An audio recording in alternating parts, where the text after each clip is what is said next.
Hello, everyone, and welcome to Travel Webcast Wednesday with Baxter Media, your partner in travel. I'm Dan McDonald, Webinar Manager for Travel Webcast Wednesday. Today, we'll be exploring the future of travel and tourism in a post-COVID-19 world with experts from across the industry. And the theme for today's webcast is Redefining Responsible Travel. Our first segment will feature an expert Q&A with Brett Tolman, CEO of Travel Corporation. And our second segment will consist of a thought-provoking panel discussion that you definitely won't want to miss. Our moderator for today is Ted Davis, Western Canada editor for Canadian Travel and Travel Courier magazines. Ted came on board with Baxter Media in the late 1990s. Before that, he had worked as editor for Communications Industry magazine in Toronto. Now, just before I get into things, I'd like to let our viewers know that at the end of each segment, you'll have the chance to ask questions to our panelists. To do so, just type them into the Q&A section of the public chat box, which should be towards the right side of this page, and those questions will be answered in due time. And remember, this is a live session, so your patience is appreciated during any technical difficulties that might arise. Okay, Ted, I'll now hand things over to you. Thanks, Dan. Much appreciated. And welcome the viewers to this edition of Travel Webcast Wednesday, Redefining Responsible Travel. And welcome to Brett. Thank you for kicking us off with this first session, Brett. Brett Tolman is CEO of the Travel Corporation and founder of TreadRight Foundation. TreadRight is a nonprofit organization that funds and supports projects around the world that foster sustainable travel and tourism based on three pillars: the planet, people, and wildlife. Thank you for joining us, Brett. Thank you, Ted. Great to be with you. I know you have a video, but that we're going to look at soon, but maybe we can start off with a few questions. And I guess maybe most relevant, can you discuss reductions or any impacts of COVID-19 on TreadRight's strategic goals? For instance, has there been a reduction in funding or the number of sustainable projects? And can you describe the situation? Sure. So we have continued funding all of our projects this year. So COVID has had no impact on our efforts to give back and support our local communities and projects that continue. And secondly, we have continued to drive forwards our upcoming 5-year strategic goals on what we're calling How We Tread Right, which is a combination of working to increase the number of sustainable, immersive experiences that we offer on all itineraries across all of our brands. So those initiatives and experiences where we support local communities, local farmers, local homeowners, wineries, and so forth, where we take people for very unique, exclusive dining or other kinds of local experiences that very much give back to local communities. So much of the money stays with them. All of those key objectives that we know is so important with responsible travel. And then secondly, our internal ongoing efforts to become carbon neutral before or by 2030, and the various steps that we have been and continue to take in order to achieve that. So basically, you're able to proceed with your strategic goals. Would you say you're unimpeded in those goals by COVID-19 to date, or is there any impact? Yeah, I mean, certainly we're impeded not being able to cross borders or engage with some of these local communities. Of course. But much of the work, is being done internally. So from driving our goals and strategies forwards, we're certainly unimpeded. It is painful to obviously see the local communities we support and are part of, who are not seeing travel today. But certainly the funds have been provided to all of the charities and the projects that we support. How impeded they are, I couldn't say, but I'm sure very much so. Yeah, of course. When we talked before the pandemic started actually going back a bit, that you described that it was estimated between 5 and 10% of travel clients request programs that are designed to be sustainable or beneficial. Was that accurate? I think so. Yeah. One knows when someone completes a survey, it could be aspirational or not necessarily 100% accurate. Would I buy a sustainable experience or itinerary over a non-one? Sure, why not? But when it comes to it, if there's a price difference or it's not exactly what you wanted, you might not be driven by wanting to be more sustainable. Will that change in the future? I certainly hope so. Many in the industry have spoken about it, and we all hope that becomes the case. That said, when you see people's behavior currently who are traveling, it's not particularly inspiring when you see their lack of support in many cases for the fundamentals of wearing a mask, behaving responsibly from a social transmission standpoint. And so if people won't do that, which directly affects their lives, you do question how many people's views or attitudes have changed when you see that behavior as it pertains to helping mitigate the spread of the virus. Yeah, definitely. That's a key aspect. And just to okay with the audio with you? Yeah. Just turning down the volume makes it a little harder to hear. Yeah. Another thing too is, Ted, if you turn down the volume a tiny bit on your computer speakers, that might also help with feedback. All right, then. And I wonder if you can tell me if bookings have started with the Travel Corporation, and are there requests for sustainable programs for future travel? Things are so volatile in market, as perhaps not as much in Canada, but certainly the US, as travel has opened up, as everyone knows. In Europe, you've seen spikes in Spain, the English pulling back and so forth. Australia's obviously had spikes. So as a result of that, the general consumer sentiment, I think right now, is very soft. A month ago, it was really, quite positive and brisk. So yes. Currently we've seen quite a drop in calls and interest, but one is hopeful that in the next 30 to 60 days we will see an uptick, although with the national election coming in the US, we do anticipate things to be very quiet from probably beginning of October till end of November. But one knows that there's a lot of pent-up demand for travel, and that's so exciting and positive, and one just has to remain optimistic that new bookings will come soon, and with that, a number of people will say, I want to do it more responsibly and carefully. I think there will automatically be less non-essential travel. When I say essential, either definitely taking a holiday or some business travel, but I think there will be less demand for frivolous travel, let's call it. And I think that will certainly benefit the industry in the sense of responsible travel, or doesn't benefit the industry with having a great decline in demand for travel. I understand. Yeah, good term for that, frivolous travel. Maybe can you describe what one of the more successful tread right projects, one which stands out as an example of success, and how do you measure the success of those projects? Sure. So there's two quick ones I can talk about, which I've been personally involved in. In Jordan, the Iraq Alamia Women's Enterprise, which was started initially in 1993 by Queen Noah. I had the great opportunity to visit there a couple of years ago with Tourism Cares, who brought a number of people from the industry to explore Jordan with the Jordan Tourism Board.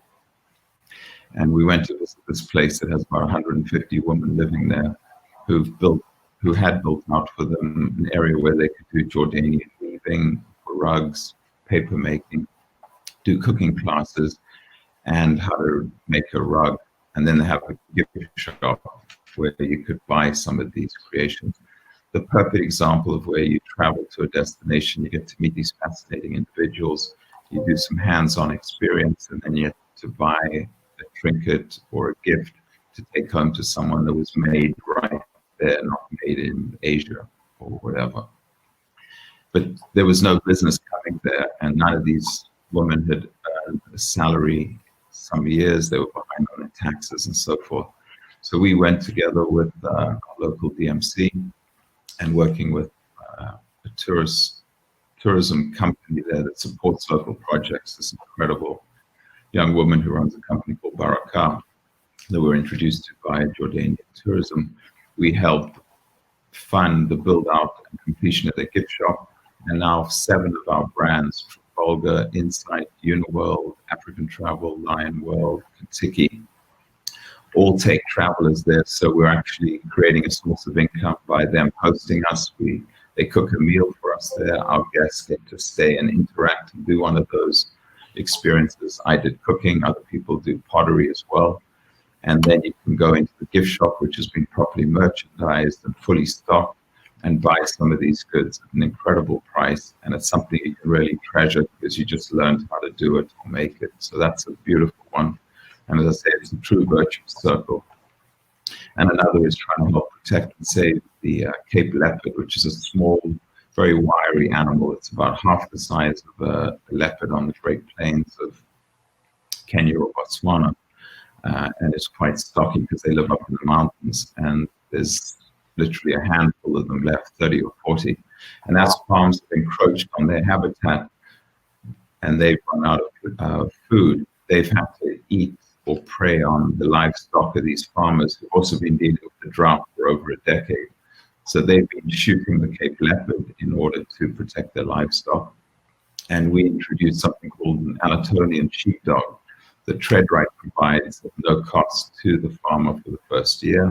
We feed them, we train them, and these dogs keep the Cape Leopard away from the livestock. So the farmers don't have to kill leopards. And these were first introduced to cheetah in South Africa, which is where we learned about it. So 2 amazing projects. In the case of the woman, one seeing the return by the money that they're making and the fact that we physically paid off all of their past due taxes and electricity bills. And then in the case of the Cape Leopard, there hasn't been one killed in a couple of years in this area where Bushman's Kloof, one of our Red Carnation hotels, is based, which is why we're doing it in this area in the Cedarburg Mountains in South Africa. That's great success with those projects. And do visitors have the opportunity to experience these? Yeah, so it's included in the itineraries that we've updated and built around visiting Iraq Al-Amir, which is just outside Amman, Jordan. Excuse me for not mentioning that earlier. So it's just about a 45-minute drive. So it's wonderful that these people can all go and be a part of this. And then in South Africa, if you stay at Bushman's Kloof, we have arranged that for 3 of the farmers who've taken these dogs on, you can go and have tea with the farmer, and he or she talks about, what life's like there, and you get to learn about the dogs. You cannot interact with them because they're semi-wild animals, and obviously you don't want to make them a domesticated pet, otherwise they won't be out there all night protecting the herd from these Cape Leopard. I see. Sounds amazing. It is. Yeah. Brett, I wonder if you could discuss the role that travel retailers have in recommending trips that take in the elements of sustainable, responsible travel. I know that, of course, they're having a hard time these days, but when times are better, will they step up to include programs like this in their selling efforts? And do you look for them to help with that? I hope so, and we'll certainly try to do our part to improve our storytelling and engagement with them. I think it's all part of that same virtuous circle, of the 17 SDGs that so many of us obviously support and actively recognize as being so important too. the future survival of our planet and communities and so forth. So, we all have a role to play. So the operator and or the foundation needs to do a good job of educating the travel advisor on what our companies do. I think the travel advisor has the responsibility to validate some of that, that what operators are saying is accurate. And then obviously try to interest a consumer or a traveler in considering a more sustainable trip, whether it's a Me2We trip in Ecuador or going with Intrepid or G Adventures or one of our brands. I think we're examples of those companies that do more to reduce our footprint, offer more experiential itineraries, and really care about our planet and are actively doing more than most operators. So, I think it is incumbent on all of us to make sure, as I said, advisors have that information, and then advisors are trying to pique interest and provide alternatives to a traveler who says, I want to go on holiday. I was thinking about this. Okay, great. I can put something together for you on that. But how about also, thinking about traveling more responsibly and maybe doing this or giving back in society, local community by going and helping build a school. If you went to Ecuador with Me2We, for example, or so many other experiences that a number of operators do provide today. And are there efforts to reach out to travel retailers, for instance, with specific info or training, or also to consumers in general? Absolutely. I'm always challenging all of our brands to talk more about how we care and their association with TreadRight. So what I mentioned earlier, these Make Travel Matter initiatives and experiences that are going to be on hopefully about 50% of our itineraries within the next 5 years. We have an identification on each itinerary, which will show what that experience is and talk more about it so that travel advisors can explain that. You're going to show a video in a moment, which is one of 3 stories that we're telling this year, one from each of our pillars and our brand ambassadors for that pillar. So Celine Cousteau will be talking about our planet as our planet ambassador, and that video comes out next month. It's currently being shot in France, where she is. We just about to launch a video about wildlife with Amy Vital, our wildlife ambassador, who's an incredible Nat Geo photographer based in Montana, and we shot the video there while under lockdown. It was done and edited by Shannon Guian, our TreadRight chief executive, who's based in Toronto, I'm sure many of you know. And then the first one we launched, which you're going to show in a moment, is from Serene Fox, Indigenous activist and another Canadian citizen who was so proud to be associated with. We did this great 3-minute video about how important it is to support cultural communities, and that during this time of no travel, it's having a terrible impact on these communities. And as soon as we all can get back to travel, it is so important that we're out there supporting local communities and ensuring our travel is meaningful. And obviously at these times, thinking about and supporting our BIPOC community citizens is so important. So we thought the timing of that cultural video was also appropriate. And we've been supporting, cultural communities in America, Canada, Australia, New Zealand, Africa for many, many years, as have so many other operators in the industry who specialize in some of those areas. Fantastic. But maybe could we see that video soon, or? Was Dan going to show it? Dan? Yes, I can show that right now. I'm just going to link it here. And if our audience members would like to, let us know if they can see it, I'm going to add it right now. Here we go. That's adding. And it should be displaying now. Thanks, Dan. It is.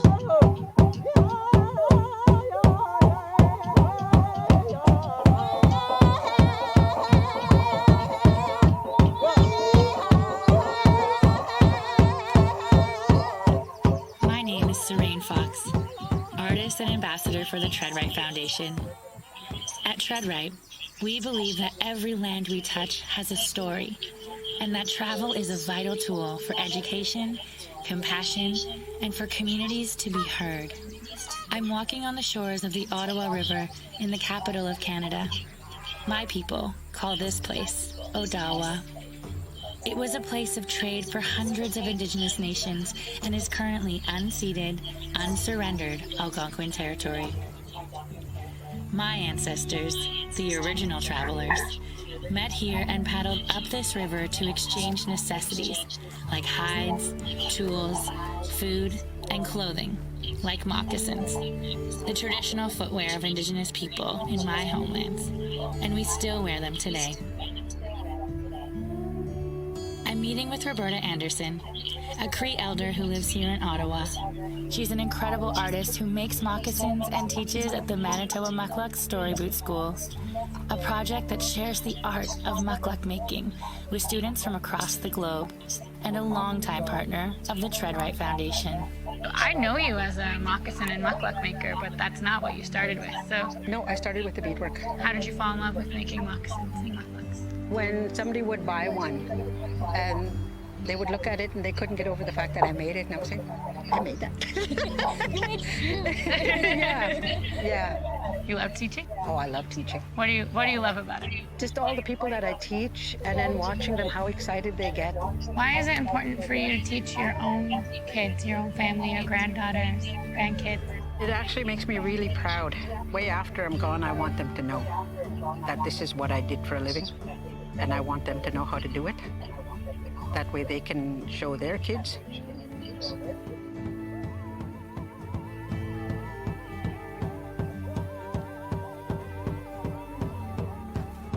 It's important that we keep our traditions and our culture alive, but also indigenizing the new modern times that we're going into. You know, even through our own moccasins, these tell so many stories about where we've been.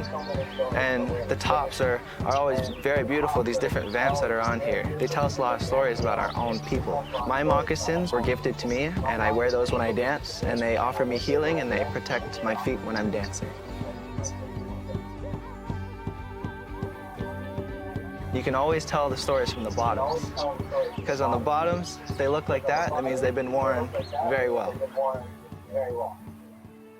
It's who we are. It's what we represent. Roberta is working to keep her culture alive so our communities can stay connected to their traditions. I encourage travelers to seek the truth about the lands they visit and engage with genuine experiences that respect and nurture the cultures that exist there. Try to find the history of the place you call home. Perhaps there's a story that's been erased, or a thriving culture pulsing just under the surface. Brilliant. Thank you. Well, I know we might, I'm thinking we might have some questions, but before we get there, maybe you can answer this sort of long outlook question, and that was there was a brief blue sky period after the pandemic started when the air cleared and wildlife thrived, which maybe was completely unexpected, and it was only temporary. But did you see that as a sign that worldwide action to support sustainability can be motivated when push comes to shove? Absolutely. You know, once heard so many positive stories around what animals have returned to certain parts that were not there before, or clearer waters, cleaner waters, clearer skies. But at the same time, I've read some studies that show the poison we're putting out there really has not dropped that much from May 2020 to May 2019 in terms of total carbon output. But I think that we've got to remain optimistic. More importantly, we have to remain vigilant and active in all of us continuing to do our own part in reducing our footprint and doing our own part in telling more stories to activate more travel advisors to think about promoting those trips that are more responsible or more sustainable, to support those companies that are doing more or offering more treading light itineraries or experiences. And we've got to keep educating, most importantly, the traveler and the customer, that we've all got to do more to, when we travel, to support local communities. Like that video hopefully gives a little insight into some of these people and how wonderful they are, how creative they are, how talented they are, and how vulnerable they are. Because whether it's remoteness or being part of a BIPOC community or whatever it might be, wildlife in Africa that are obviously defenseless in many cases. Without travelers, these past 5 months have shown that these communities can be decimated or wiped out. I'm sure many of you are aware of how wildlife during the last 5 months has continued to be killed, not as much by poachers, but by people starving who don't have jobs in travel and tourism, or because of the pandemic fallout. And so are killing wildlife as actively or faster than poachers were, but for meat for the pot, as it's called, or just to feed their families. So, this pandemic is having such devastating impact and destructiveness around the world, so many vulnerable communities. And so I don't think any of us in the industry can wait to get started again and to start supporting these projects and to get travelers out there to generate goodwill and income in all of these communities, but hopefully to do it more responsibly. I think the good news, again, in closing, is that we're all seeing this recovery is going to take a hell of a lot longer than any of us thought some time ago. Yes. And so the number of flights, the number of people traveling, whether it's leisure or business, are going to be substantially constrained for the next, 2, 3, 4 years. You've lost almost $20 trillion in value around the world, and it's going to take a long time for that to come back. And so inadvertently or indirectly, our planet and climate will certainly benefit from that reduced travel. I'm not sure we in the industry will, but we're all going to have to adapt, because this isn't going away anytime soon. Right. Yeah. It's a tough job ahead. Yeah. Thanks, Brett. Dan, are there questions that we could entertain? Yeah, a couple have been submitted already, and anyone that would like to submit questions can submit them to the Q&A widget, which is it's just to the right of the chat box. And the chat box, I'm sure you guys all see it. It's on the right-hand side of your screen there. Right beside where it says chat in bold, there's a thing that says Q&A. If you click on that, you guys can submit any questions there. And the first one that was submitted is a two-parter. It says, how can we combat the threats of over-tourism post-pandemic? Do you think responsible travel will be even more popular and in demand after the pandemic? I hope so. As I said earlier, I think there's going to be a lot less travel for some years, so that's going to help our planet recover. But again, I think there's been a shock to the system. This pandemic has shown that this is one of the examples of, unless we all behave as better human beings, this is going to happen again. And, these wet markets in China, if what one's read so far indicates that's where this came from, whether it was from a pangolin transmission or a wild bat or whatever, that certainly reiterates we should be locking down wet markets. And we as human beings in any and every part of the world need to do more to protect ourselves, protect our neighbors, protect our local communities and wildlife, because this is a fragile ecosystem. And I would hope that this devastating pandemic, however long it runs, does educate us that this could have been prevented. Many deaths could have been prevented, and this pandemic need spread as it did if we'd all been more responsible, if we'd been more honest with the WHO. But, unfortunately, to be a realist as well, humanity doesn't necessarily learn. When you think of the 20th century and the First World War, the Second World War, the West did not learn from SARS, MERS, as the Asian communities that were impacted by them, which we in the West were not. But we were warned about this. So, I hope we're better citizens and caretakers of our planet. I know I will be, I'm sure you will, for asking these questions. But again, I think it's incumbent on all of us to try to educate more people and convince them to do that, as well as wearing masks, obviously. Thank you so much, Brett. And Jacqueline asks, can you describe your key strategies for becoming carbon neutral by 2030? I'm not sure we have enough time, but it's a combination of how we reduced our footprint. So we eliminated all single-use plastics throughout our experiences a couple of years ago. We've been installing solar in every building. We own about 35 office buildings around the world. Not a great business to be in perhaps these days, but over the past several years, we've installed solar on about 40 or 50% of them. The rest of them, it's just not possible, or they're in London, and it's obviously not a lot of sun there.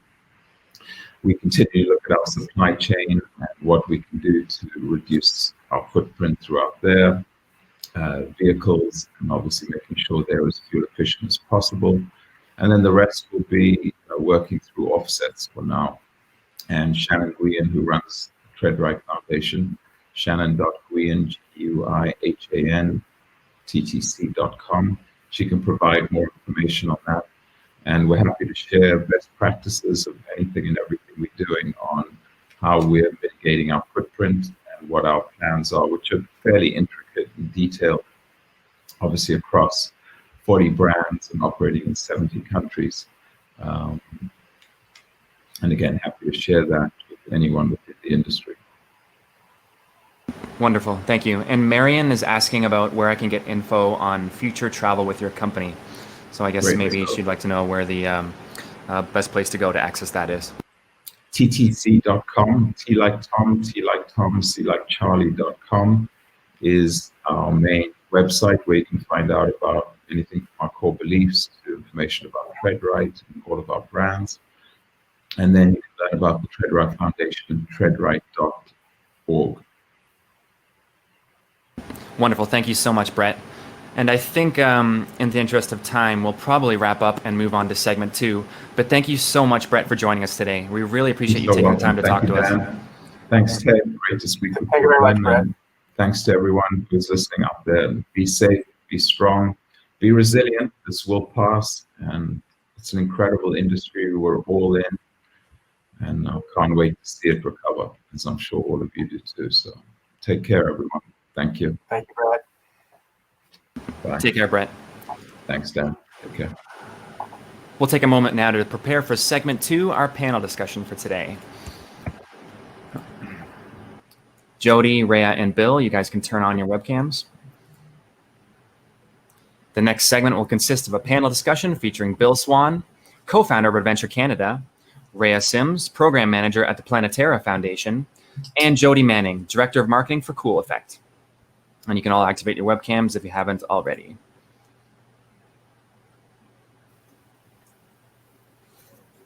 There we go. Hi, Rhea. Hi, Jody. I can see you. Good morning, everyone. Good afternoon from here. Good afternoon from here as well. San Francisco, shouldn't I, Rhea? I see that Bill's video feed is loading as well. Okay. Jody, hi, Rhea. Thanks, everyone. Over to you, Ted. Can you hear me, Dan and Ted? Yes. Hi, Bill. Hi there. It says my camera is loading, but I don't see it yet. Okay. There we go. Hi there. Brilliant. How are you doing? Doing well, thanks. Good. Thanks to everybody for joining in today and participating in this very important subject. And maybe I can just go one by one and throw a few questions out there. For instance, Rhea, can you describe briefly how projects are chosen to receive support from Planetara, and are they market ready when they're selected, or do they need to be changed, improved, for instance, with skills training?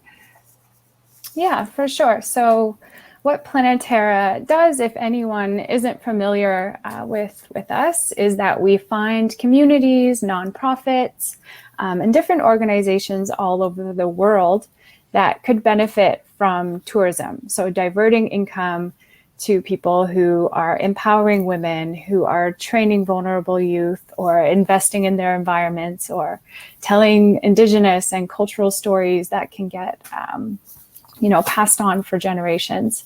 So what we do is we incubate and start up those experiences and put them into the tours of our corporate partners. So sometimes it is really easy. We work from a market approach. So we know the location where we want to go. We know what experience we need to make it viable to put in an itinerary. So if I want a lunch experience in Kandy, I'm then searching, reaching out to all my contacts in Sri Lanka, trying to figure out what's out there. Sometimes you find a social enterprise restaurant that is training women. All they need is customers. Those are the easy, maybe a little training is needed, but really it's just those business connections that really make an impact for them. Other times, like our experience in Sri Lanka, it's a women's nonprofit with a dream of having a cafe, and they have a failing handicraft shop. And we take the time and the money to train them on what is tourism and hospitality? How do you even get started? How do you talk to a traveler? What do they like? And then actually building the whole kitchen simultaneously. So it's varying degrees of levels of work for sure. Can you point to maybe a sample project that has been a particular success? Oh my goodness, there's so many. We have 85 partners all around the world that are in G-Adventures tours right now, as well as some other partners. One everyone talks about would be Paro Restaurant in the Sacred Valley in Peru, which is one we built from the ground up. And they get over, tens of thousands of travelers every year. And with that level of, income coming in, the level of training we did, they've been able to, they've come back and donated to Planetera. It's just a whole different situation from a community that never benefited from tourism to a community that is so thriving and investing back in others. Moving into the present day situation, what are there measures that have been taken by Planetera to mitigate the impacts of the COVID pandemic? Yeah, so as expected, our partners, they are small community-run businesses. They are very much impacted by international tourism coming to a halt. So the first thing that we did was an immediate needs assessment to see how people are doing. And from that, we were able to identify where basic needs were not being met as a first priority. So just making sure that communities had food. Do they have access to medicine? Just getting that. So we were actually able to fundraise $100,000 as of last week. So that, thank you if anyone on this webinar is a donor of ours. It means the absolute world to us. So with that, we've been giving emergency grants all around the world for basic needs, and then pivoting to some new income diversification grants. And simultaneously, we launched a new learning platform. So really just getting all the information we can to our partners, making those dream projects that we've wanted to do for a while a priority. We have a huge resource now. We've been doing webinars with our partners, people from all over the world coming on, people speaking different languages, but we make it work. And talking about business planning, talking about new health and safety standards, or whatever that top of mind, what people are thinking about and need answers to feel comfortable moving forward. So we've been doing a lot these days to just help people get their footing and know where to go next. Good work. Mm-hmm. But maybe I could jump over to you and sort of pose the same question. The places where you operate your programs, I'm sure they're also facing challenges. Is your company able to step in and help in some ways to to maintain those projects? Bill? I'm not sure I heard the beginning of your question, Ted. Oh, okay, sorry. Just asking about the impact of the pandemic on the programs that you operate and in the places where you operate trips, and if you've been able to offer some assistance to those projects and travel programs.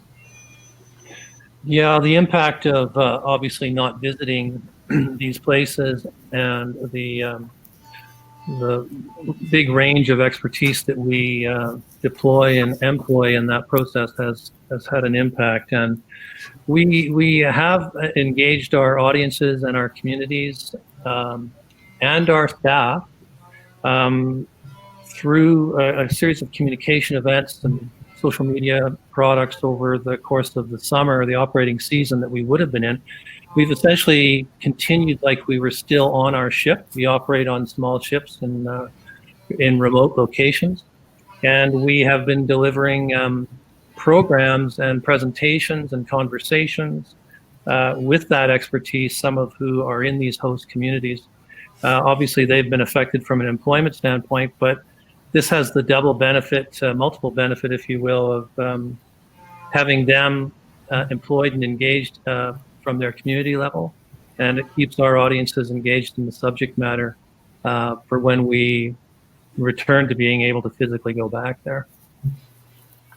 And Bill, sorry, I should allow you to give a brief description of where those programs operate. They're mostly in the Arctic? Is that correct? Yes, Adventure Canada primarily focuses on the Canadian Arctic, Western Europe, and Atlantic Canada.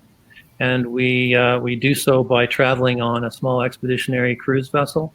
Our audience, our participant size is under 200 participants on those programs.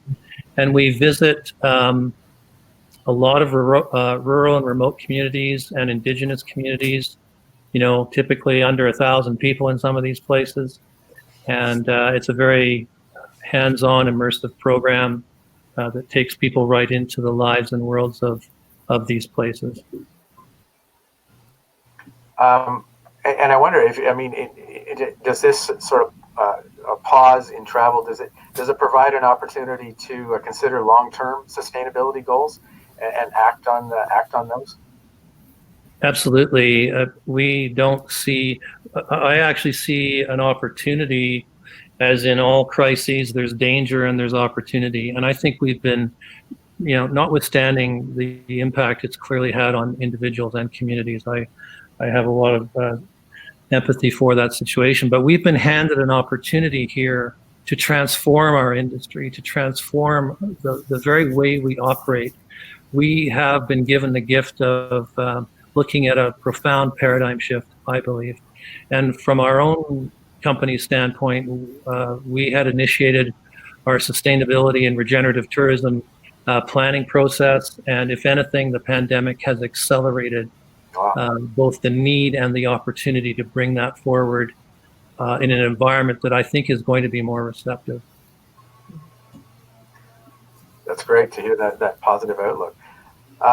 Maybe Jody, I could jump over to you, and if you could please just give us a short description on the work of Cool Effect and how it benefits the sustainability mission. Sure. Thank you. Yes, thank you so much, Ted. Thanks for having me. And thanks to everybody who I see coming through the chat box. For me, it's just another sign of everybody's commitment to sustainability and talking about new ideas and sharing the momentum that even despite all of the horrible crises going on, we continue to see so much momentum in sustainability, especially in sustainable travel, which I do believe started to lead the way.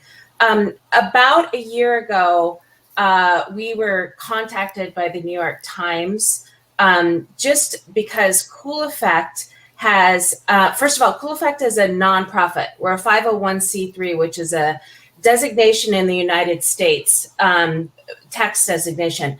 But our mission is to help businesses and individuals reduce as much carbon as they possibly can. We are 100% focused on carbon reductions, and then carbon offsets.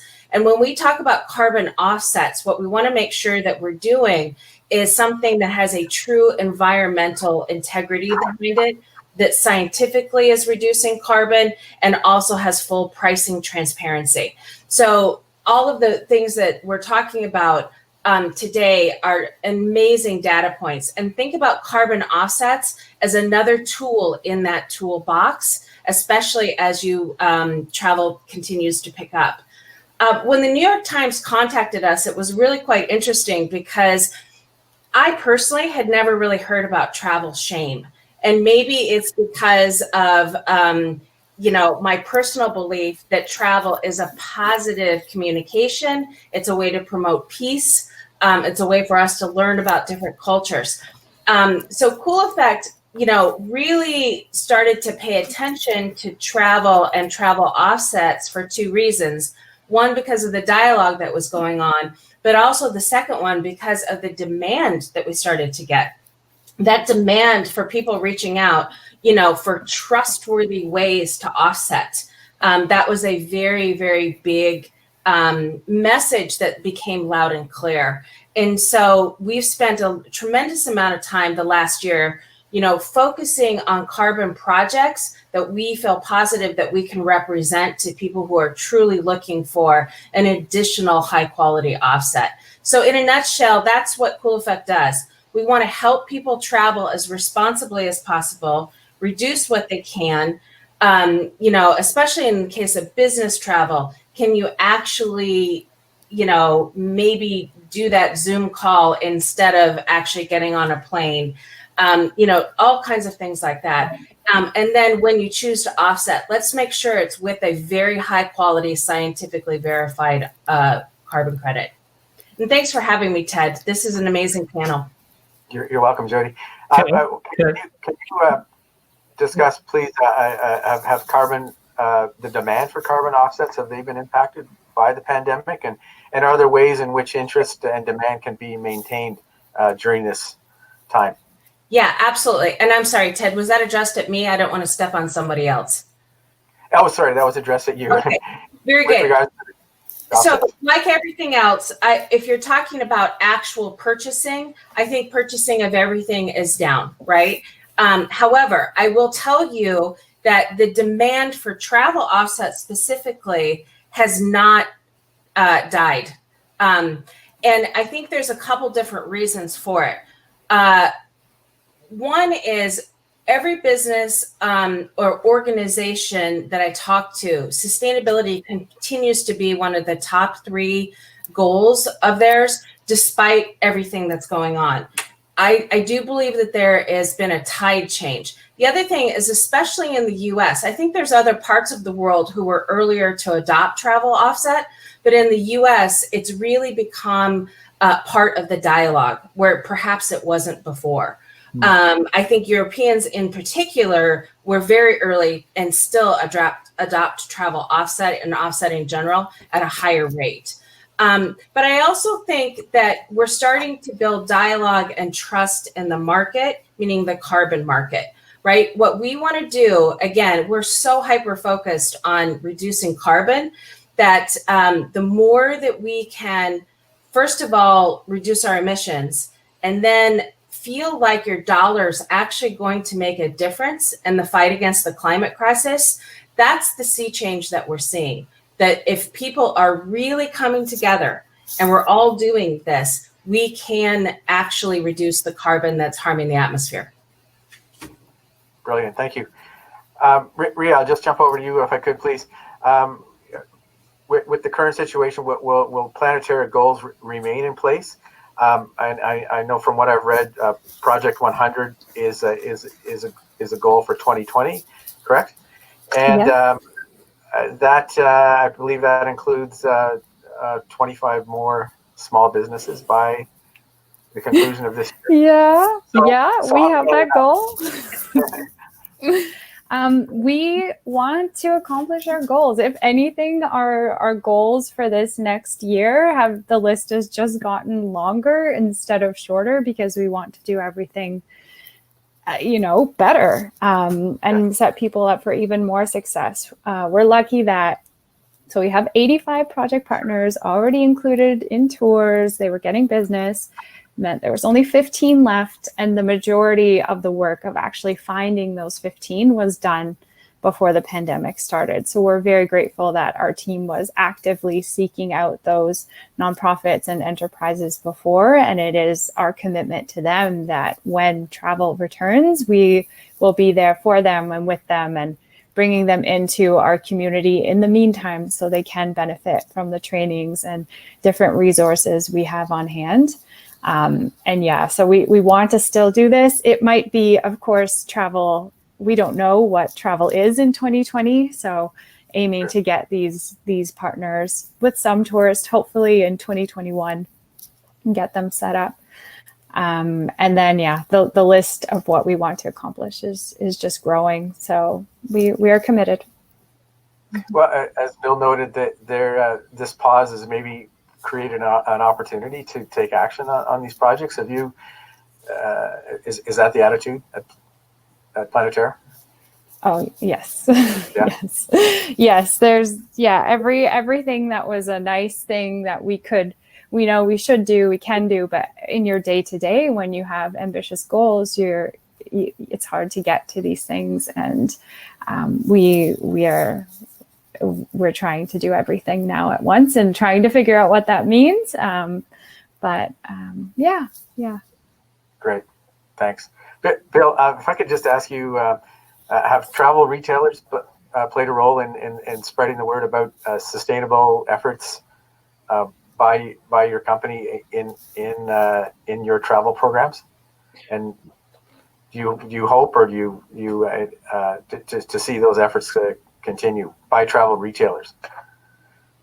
I do believe the travel retailer has a critical role and has been involved in promoting the concepts for us, especially those that have traveled directly with us and are able to return and speak to their clients directly about the experience and the impact of that kind of travel and what it has both on the traveler and the host community.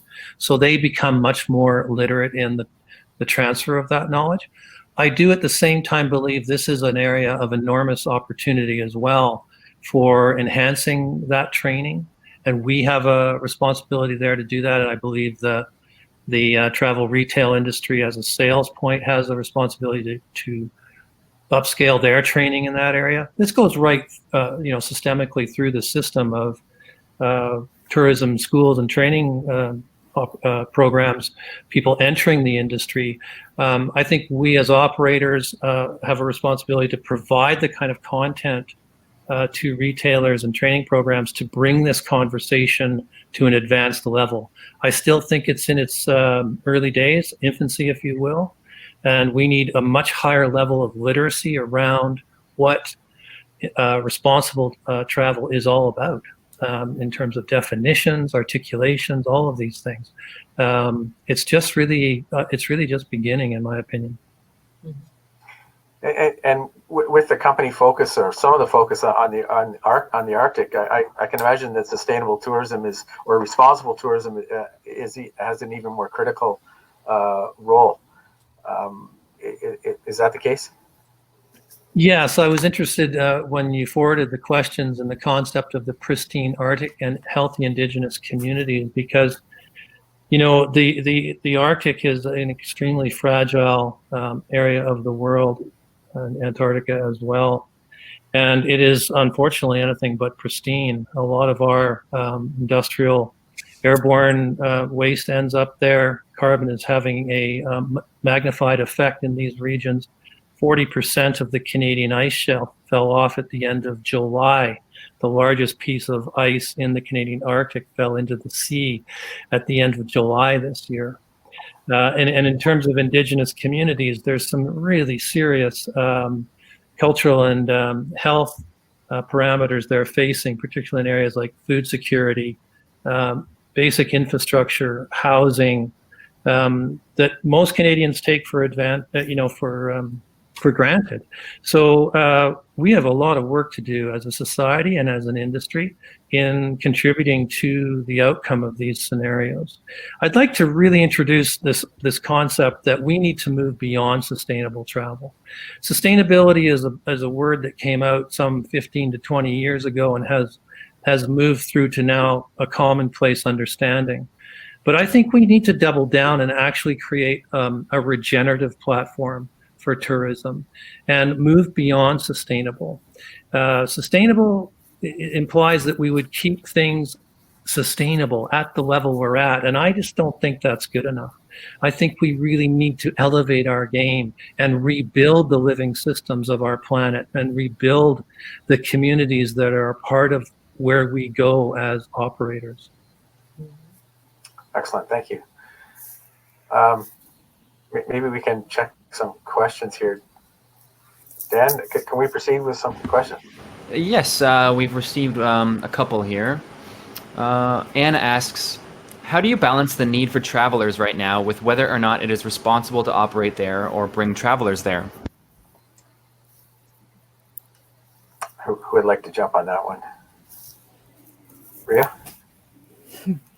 I'm not a tour operator, so I don't have that power. But at the community level, we're starting to do some of the work of, making sure we're not getting that far yet, but starting to assess which communities are ready, which ones want to have travelers back, if they know where the hospitals are, and how far away, and what's their capacity, and what training do they have if they're quite remote. And we're starting to assess all those different risks as we start looking at when tourism will return. So from our standpoint, it's a community first approach and keeping them very much in the conversation of when and if and how they want to bring travelers back. I see. I'm not a tour operator either, obviously, carbon offset provider. However, I will tell you that we've had a great deal of positive response to the stories that we've brought forth from the carbon projects, the stories of what is really, truly human ingenuity.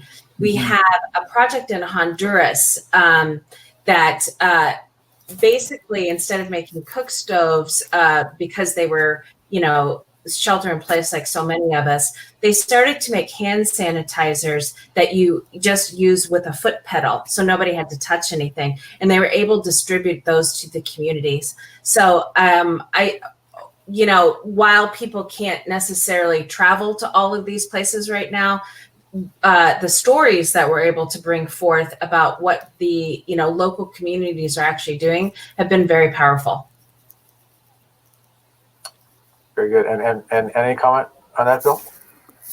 I really appreciate what both Rhea and Jody have said here, and I do think it does begin with the host community, and that is part of the regenerative tourism approach to things. The philosophy is that the host is as important as the visitor, and that the both should leave the experience elevated. So it implies that we don't go and take, but we go and give, and that these places are better off for it. Not just, we all need to be profitable and sustainable on the financial side of our operation, but it's about diversifying the bottom line and having multiple returns of benefit. And so in deciding, how and whether a community is ready and has the infrastructure, that begins with a conversation with that community. Do they want you to come? What do they want to do? What are some of the broader objectives, along with finances, that they would like to achieve? So I really believe this is a fundamental piece of the relationship in designing these programs. Brilliant. Good answers from everybody. I don't know if we have any more questions. Is that about it, Dan? We have one from Marion, who asked, what about the agents that depend on business travel and vacation travel? How can you balance the joy of a vacation with the responsibility of the destination? And she said, if there's a way to do it, Canadian agents will work with it.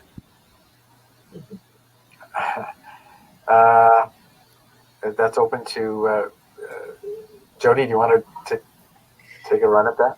Sure. I don't know that I have the perfect answer, because we oftentimes will have people, individuals, organizations, and businesses that will reach out to us because they've had a great experience as opposed to prior to having the trip. And in many cases, what they're looking for is a way to give back to the community where they have just been.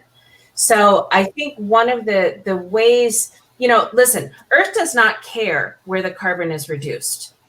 She just doesn't care. But I do think individuals have a certain passion. So we helped a project in Costa Rica, for example, reach their goal. It was a wind goal. It was an amazing project. And so we would have people who would reach out to us to say they had just been to Costa Rica. Is there anything we can do? We were able to offer them that project. To be honest with you, we're actually reviewing 3 projects in Canada right now as well. Now, Cool Effect represents carbon projects that are global. And I'm not necessarily saying that, again, the carbon reduction matters to a specific part of the world, but from an actual, human ability to give back, I do think that having carbon projects around the world where people can look at what's going on, and it may be months down the road. We've had at the holiday time, a grandfather came, for example, and he had, taken a summer trip with all of his grandkids to Colorado. And so what he did is he gifted them all carbon offsets from a project in Colorado. So there's multiple ways to do this. We have a project that protects the wildlife in Africa. It's a wildlife corridor. We have a lot of people who go on safari and then want to support that project. But anyway, it's just a different way of thinking about it. Because most people think about making these kinds of investments before or during, which is also really attractive, but there is the possibility to support a local carbon project after you return as well. I see. Great stuff. Shall I read this question from Bob Mowat here? Yes, by all means. Yeah, great. Yeah. Bob asking, beyond sustainable travel, are you concerned that when travel starts again, that the travel companies will simply go back to what they did before the pandemic began? Good question. Bill, what do you think of that? Yes, I am concerned about that. You hear a lot about this concept of return to normal. I don't want to return to normal. There's nothing normal about normal. We were digesting the planet. So right. we have to rethink this whole approach to things. And this is a cross-sectoral challenge. It's enormous. When I look at our own company's carbon footprint, and I'm with Jody, it's all about carbon. This is a planetary emergency that frankly puts COVID, it's tiny compared to when we get back to dealing with the climate crisis. But when we look at our own carbon footprint, 95% of it is from the running of our ship. Our office right. operations and everything else we do is absolutely minuscule. So we are confined to what the shipping industry presents as an option to lease. So think about this in terms, I worked in the renewable energy field for a decade as well. And when you think of the infrastructural change that has to happen to transform these kinds of industries, we're talking aircraft, we're talking ships, we're talking ground transport that has to completely decarbonize. This is hundreds of trillions of dollars of investment. So in the meantime, I see what Jody's doing in offsets as the training wheels, if you will, to get there. So the first piece of this is to conduct your carbon audit, as we have done and as many other progressive companies have done, and find out what your output is and be prepared to pay for that. Because those investments will help the transformation infrastructurally and the rest of the the sectors that have to change. Yep. Yes. I would definitely agree with that. I don't know, I think the travel sector, I really can't speak to travel agents, but the travel sector is absolutely recognizing, and even before the pandemic, there's a tremendous amount of dialogue about that. This has been going on for a while. Yeah. We hope there comes a day where you don't have to offset your flight, and instead all of the fleets are running on biogas, for example. Right? Yeah. Like that's exactly the type of transformation that we're looking for. So, yes, carbon credits, I keep saying they're a tool. And when used right, they're an incredibly helpful tool to not only the local communities, but Earth in general. But they're just a tool, right? There's something we can do right now. But the transformation needs to take place and continue, I think, to accelerate at the rate that it needs to take place. Yes, I totally agree, Jody. Can I just provide an example in terms of the shipping world? So Sure. when we look at the way the ship we lease operates, it's kind of the equivalent of driving an old beater car to getting a new vehicle that's on electricity or hybridized. So we were just before the pandemic looking at new ships coming on stream that were burning half as much fuel, using half as much water. So this systemic change had begun and is going to continue, I believe. It's not only cost effective for the operator, it's cost effective for the traveler to have these technologies advance and come forward into the industry. And it's going to be good for the planet. So that big change is in front of us, and I welcome any and all ideas on how we leverage and fund that transition. Here's one more question from John Van Dyke, who is a retail agent, and says, when I talk to my clients, sustainability is something that they have little knowledge of. How can we make the general populace more aware of sustainability? Rhea, Great question. Yeah. Yeah, I mean, there's so many resources online as a place to start. The internet, our corporate partner G Adventures has, Travel Better, a course you can take to educate yourself. And if that desire is there, there's more than enough learning materials out there. And as yourself as an agent, talking to like the Planet Terra Foundation, we love when the agents come and we get to talk to them, and we're here to answer any questions you have about that community side of things. Send us an email. If you are talking to travelers, we want to support you to do that and feel comfortable. Just reach out to people, and there's a lot of information out there. It's hard to know where to start. There's a great conference that occurs annually in Victoria, British Columbia. That's the Sustainable Tourism Conference there, and it's a fantastic gathering of expertise and real life examples of people making differences in tourism across all components of the industry. So, attend conferences, come to webinars like these. Read, listen, and get online. There's so many resources, as Rhea has pointed out. Yeah. And John, I'll jump in on that one as well. We have a tab called Why Carbon on our website, cooleffect.org. So if you're looking for, a place to step back, and we found that this is very, very important to people to understand first how humans are contributing to the problem, of which travel is a piece of it, right? But there's a lot of videos there that bring carbon to life and can, some specifics. Another thing that we're doing is right now, we develop tools based on demand. And we obviously a year ago had great demand for a travel offset tool. We did a lot of research on it and found out that consumers in particular know the number of hours that they're sitting on a plane. They don't necessarily know the number of miles. So we develop a tool that helps calculate the carbon based on that. we're going to add some additional tools because, for example, the demand to offset driving trips has really increased in COVID. So that tool's launching in about a week, and then adding accommodations into that as well, whether it's a rental or a hotel, it doesn't really matter. But anyway, so there's a lot of simple tools available that I think demystify the process, because just attacking carbon in general can be very, very overwhelming to people. I see. Good answers. Dan, is that it for questions?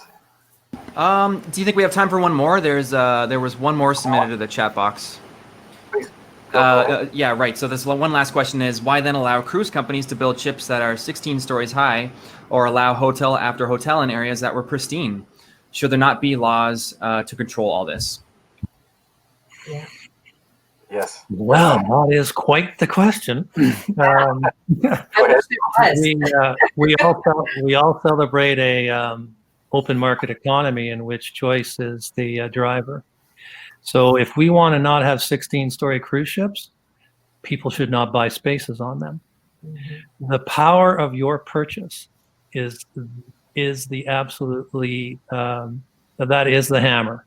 So we say everything about what we value on what we spend, and you can't really put I don't believe a regulation in place that would forbid the building of such a ship. I think it has to be driven by the purchaser of the space on that ship to say, I'm not doing that. I'm going to go on a different kind of program. I'm going to go choose a program that has more impact environmentally, socially, culturally, economically, and is aligned with my value set. Mm-hmm. Yes. Absolutely. Thank you so much, Bill. Yeah, good answer. I do believe that wraps up the questions from the audience, but I'd like to give a huge thank you to Bill, Rhea, and Jody. That was fantastic. It was so great having you today. Yeah, thanks very much. Very welcome, and thank you all for taking the time. Thank you. Stay safe, everyone. And I'd like to thank all the travel professionals for attending today. If you happen to miss part of today's session, the recording will be made available tomorrow on the Baxter Media YouTube channel. And also thank you so much to Ted Davis, our moderator. A huge thank you goes out to all of our panelists today and to everyone that participated. Take care, everyone. We'll talk to you soon. Bye-bye. Thank you. Bye, guys. Take care.